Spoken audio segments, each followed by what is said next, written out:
Hey guys, today I wanted to talk about the refrigeration cycle. I wanted to go over what happens in different areas of the refrigeration cycle. So let's say, for example, one of the things I want to talk about was the refrigeration cycle as a split system. Now typically we see it drawn where it leaves the compressor, goes around like this and comes back, but you never see a system that looks like that. You never do. What you really see is something that looks more along these lines. Now we know that we have the outdoor unit like this. Then we're going to have the indoor unit in here. So now in here we're going to have the ductwork like this, an air handling unit like this. The air handling unit is going to have the fan like this, and the blower, the fan's going to be in here. On the side here, we're going to have a filter. One thing that's to me is very important is that we have to have what they call a wall like this. So we're going to have the outdoor unit, we're going to have the indoor unit, and your wall, because everything on this side is going to be inside of the house. Everything's inside. So inside the house, let's say for example we're going to have about 75 degrees right there. The air is going to be coming in and going in here. So this is what they call supply air temperature right here. Supply air temperature. Now, outside, what are we going to have outside? Outside, we're going to have the compressor like this. Then the compressor is going to have the line that comes out and it goes over into our condenser. From there, it's going to come out like this. But right here at this spot, we're going to have a liquid line service valve. That liquid line service valve comes shut, it comes off, it comes closed when we purchase the unit. We are going to install the liquid line like this, and it's going to come up, it's going to go into the indoor unit like this.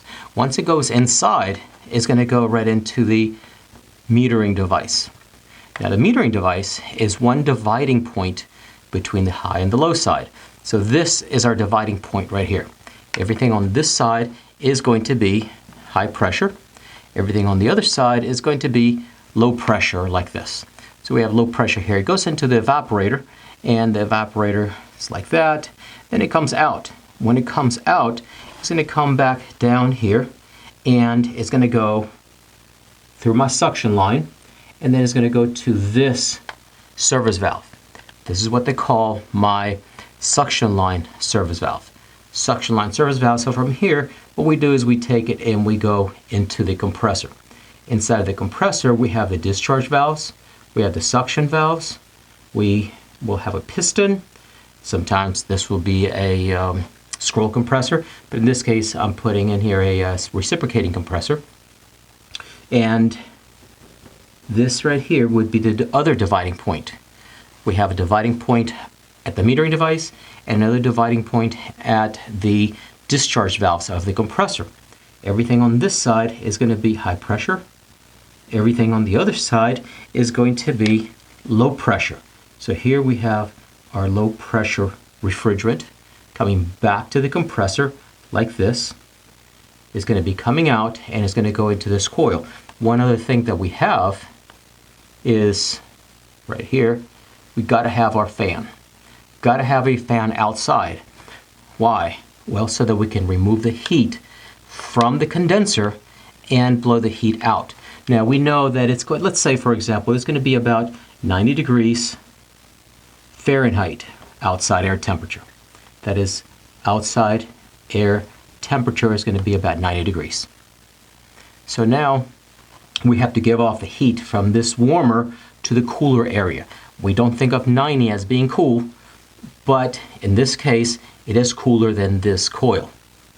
When the refrigerant leaves, the compressor is going to be approximately 200 degrees like this. 200 degrees Fahrenheit. It comes out, and this condenser, one of the things that I always say in class is that this condenser will do three things.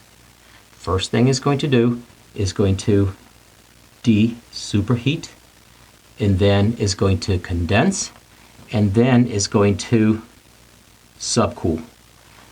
Now, in a previous video, I talked about what these are. We said desuperheating is bringing the temperature down to saturation temperature. The refrigerant is going to be condensing at saturation temperature, and subcool is to bring it down below saturation temperature. So for example, let's say that we hook up our gauges. We hook it up here to the high side, and when we do that, we see that we get a pressure of, let's say, 260 psig. 260. Well, when we look at our PT chart, 260, if this happens to be R22, let's say R22, this is going to be right around 120 degrees. 120 degrees. If this happened to be 410A, for example, then this pressure wouldn't be 260. It would be right around 418 psig. So we have to look at our PT chart to see what our temperatures and pressures are going to be depending on the refrigerant we're using. So now this tells me that it's going to be about 120 degrees saturation temperature. Saturation temperature. We're going to find the saturation temperature right here in the middle. We're going to be condensing it, in this example, at about 120 degrees. So we're going to go from 200 down to 120. So we desuperheated 80 degrees. We desuperheated 80 degrees. Then we condensed it at 120. Then we start to drop the temperature below the saturation temperature. So if I was to take a temperature reading here at the outlet, right here, this temperature here would be right around 100 degrees. Now, typically we think of 100 as being hot, but if we think about it, that's right around body temperature. You go to the doctor, they take your temperature, and they're going to say it's 98.6. Well, the difference between 100 and 98.6 is only 1.4 degrees. So 100 degrees is really not hot. For troubleshooting purposes, when you grab the liquid line, it should feel a little bit warmer than body temperature. If it's cold, we have a problem. If it's hot, then we have a problem. Now, you have to do other things too. When you're troubleshooting, you have to take your subcooling, but this will help you right here for a quick check. Okay, right around 100 degrees body temperature. Now, it comes through the liquid line. This liquid line, as we said, is going to come inside, and it's 100 degrees here. By the time it gets to the metering device, it's going to be way below 100 because the return air temperature is going to be right around 75 degrees. So now it comes in at 75, and this coil, typically what temperature do we want this coil to be? Typically, regardless of the type of refrigerant, we want it to be right around 40. So now heat always flows from warmer to cooler. Return air temperature 75 degrees, travels through here, and now that it comes in contact with this 40-degree coil, the supply air temperature is going to be right around, let's say 55 degrees Fahrenheit. So now this is ideal. That's typically what we want. We want about a 20-degree split. 75 minus 55, that gives me 20 degrees. So my supply air temperature is going to be 55 coming in, 75, everything's perfect. Everything's beautiful. Refrigerant comes back through this line. This happens to be my suction line right here. And it goes back to my suction line service valve to my compressor, comes out of the compressor, desuperheats, condenses, subcools, goes through this valve and through my liquid line back up here. My question is, how do we know that this is 40 degrees?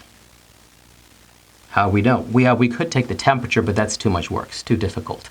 The easiest way to do it is to hook up your other gauge right here. And once again, if this is R22, this is going to be right around 68.5. When we look at the PT chart tells us that this equals 40 degrees. That is my saturation temperature. Saturation temperature. So here we have 100% liquid going into my metering device. But coming out is not going to be 100% liquid. It's going to be 75% liquid and 25% vapor. 75-25. As it travels through here, you have less and less liquid, more and more vapor. When it gets to this point, I like to call this my predetermined point. Why? Because the engineer that designed the system, they said at that point, that's where I want the last little bit of liquid, poof, to just disappear. I want that liquid to just poof, be gone. So now what happens is you have less and less liquid, more and more vapor. Here, it is going to be 100% vapor right after this point. Because of that, we're still going to be in contact with 75 degrees. The refrigerant is no longer boiling, so the temperature of the gas is going to go up. When we look at this and we take a temperature reading, here is going to be about 50 degrees. 50 degrees. Well, why is it 50? Because now we have superheated that refrigerant vapor. So we can say that we have 50 minus the 40. That gives me 10 degrees of superheat. That's how you figure out your superheat.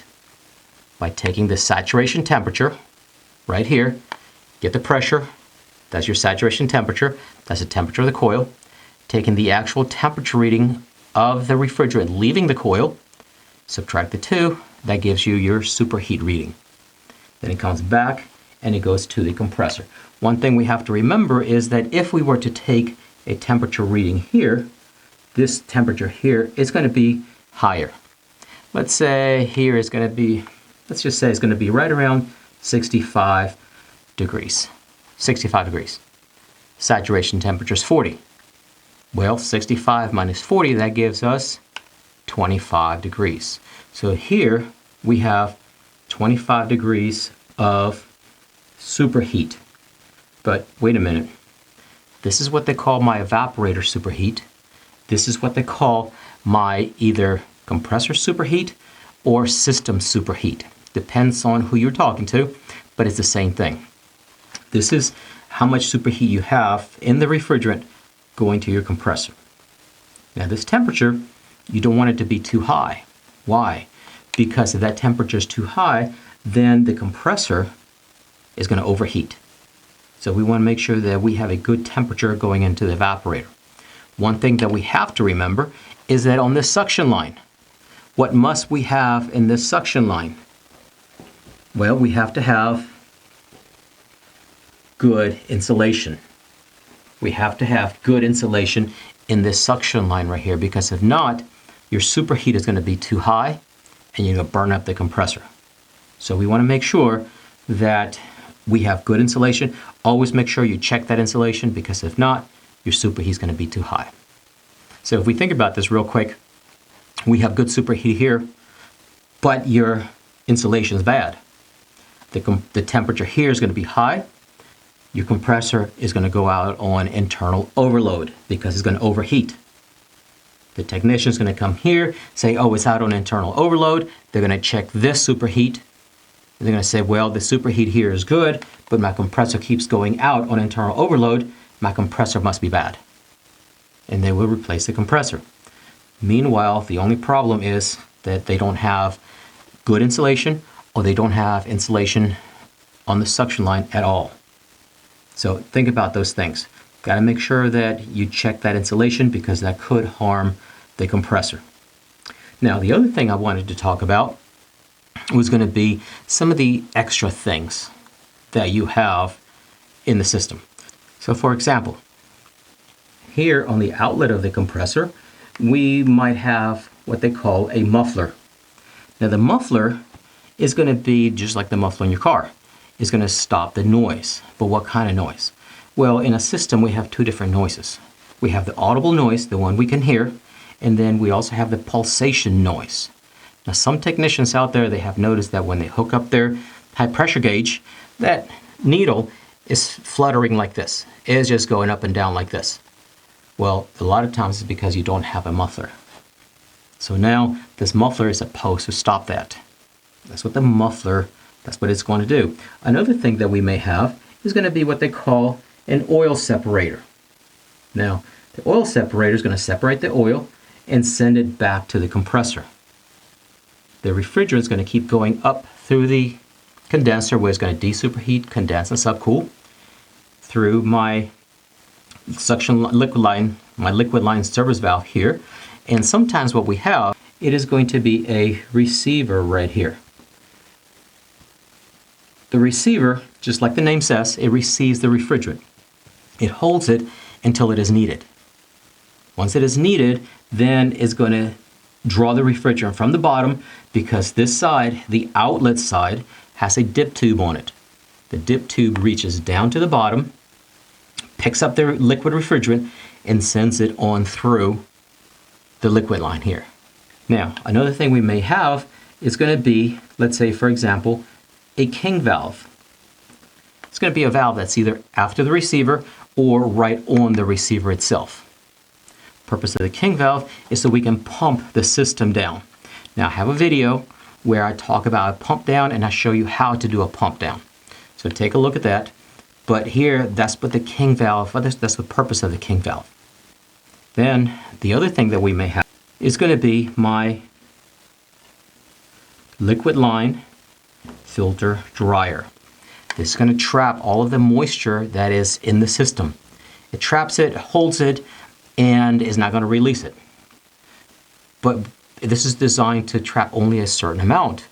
We have to be very careful, because if we don't pull a good vacuum, and we know we're supposed to pull a vacuum down to 500 microns, there's going to be too much moisture in the system, and it's going to get full of moisture. So the rest of the moisture is going to keep going around and around. When that happens, what happens to your system? Then you end up with what they call acid. You have acid in the system, it's going to destroy your compressor. So we need to make sure that your system is dry. How are we going to do that? One way to do that is by having a side glass with a moisture indicator in it. A moisture indicator. The moisture indicator is going to sit in the center. If the system is dry, this is going to be green. If the system is wet, that's going to be yellow. So now we have to keep an eye on that. That's how we can tell if we have moisture in the system. This will not tell you if you have acid in the system. For that, you have to do an acid test. I have a video where I talk about acid tests also, so take a look at that. But this is so you know whether you have moisture in the system or not. Now, back to the liquid line filter dryer. What is the purpose of it? It's going to filter and it's going to dry. We just talked about drying. We just talked about absorbing the moisture that's in the system. To filter, it means to trap the dirt. It's going to hold it and is not going to release it. So because of that, it's going to sit right here. So now when that happens, you may have to replace the dryer, and make sure you check out my video on that also, how to troubleshoot a liquid line filter dryer. Then it comes through here and it goes back up to my metering device. But before we get any further along, if you do a test and if you have acid in the system, what are you going to do? One thing you can do is you can put an HH dryer in there. HH dryer. HH stands for hydrofluoric acid. That's the type of acid that moisture will create in the system. So if you have acid, you have to get a HH liquid line filter dryer. This also needs to have an arrow that's going to be pointing to either the metering device or the evaporator. Either one still pointing to that. I don't like to say to the right or to the left, because if your evaporator is upstairs and your liquid line is vertical like this, then it's going to have to point up. If your evaporator is in the basement and your line is vertical like this, then it's going to have to point down to the metering device. So wherever the metering device is, that's where that arrow has to be pointing in that line, in the direction that the refrigerant is flowing. Then we come back through my evaporator, come back through my suction line, and right here we're going to have what they call a suction line filter dryer. Again, this is going to filter and it's going to dry the refrigerant. It's going to trap the moisture and it's going to trap all the trash and dirt that's in there. It's going to stay in here. To see if this one needs to be replaced, well, we have to check a pressure reading between here and here. See if there's a pressure drop. See if there's a pressure difference. If there's a 3 or 4 pounds of pressure difference, then we need to replace that suction line filter dryer. Also, just like the liquid line, if there's acid in the system, you can always get an HH filter dryer. It comes back here and it goes to my compressor. Before it goes to the compressor, you could have an accumulator. The accumulator is going to trap whatever liquid refrigerant might be trying to get back to the compressor. And it's not going to allow it to get to the compressor because the compressor is not designed to handle liquid. It's not designed to handle liquid. Some manufacturers, they say that the scroll compressor can handle liquid. Yes, the scroll section can, but if liquid mixes in with the oil, what is going to happen? It's going to dilute the oil. Now the oil is not going to lubricate, and that's like having bearings without oil. The bearings are going to lock up, and your compressor is going to die. Your compressor is going to fail. So this here would be my accumulator. Now, on these parts that we just talked about, everything that I drew in this color, those are what they call accessories. They're extras. They're extras. You don't have to have them, but they're nice to have. Everything else, the main 4 components, the compressor, the condenser, the metering device, and the evaporator, you have to have. This small line here is supposed to have nothing but liquid in it, so that's my liquid line. This other line that's insulated, or is supposed to have good insulation on it, that's my suction line. We have 75-degree return air temperature coming here, coming in contact with my coil, and it's going to cool the air down. It's going to cool it, it's going to bring it down to 55 degrees. Now, one other thing is that here we're going to have a condensate drain. Condensate collects and it comes down. So we're removing 2 types of heat. We're removing sensible heat and we're removing latent heat. Yes, we're removing heat, but there are 2 types of heat. Sensible when we change the temperature, latent heat when we change the state. So this is my refrigeration cycle. Hopefully this helped. I tried to cover as much as I could in a short period of time. You can rewind this, you can look at it again. But like I said, I hope this helped. My name is Julio from Aircon Academy. Go ahead and make sure you follow me on Facebook and subscribe to my channel on YouTube. So if you have any suggestions, any questions, please let me know. I hope you enjoyed the video. Thank you.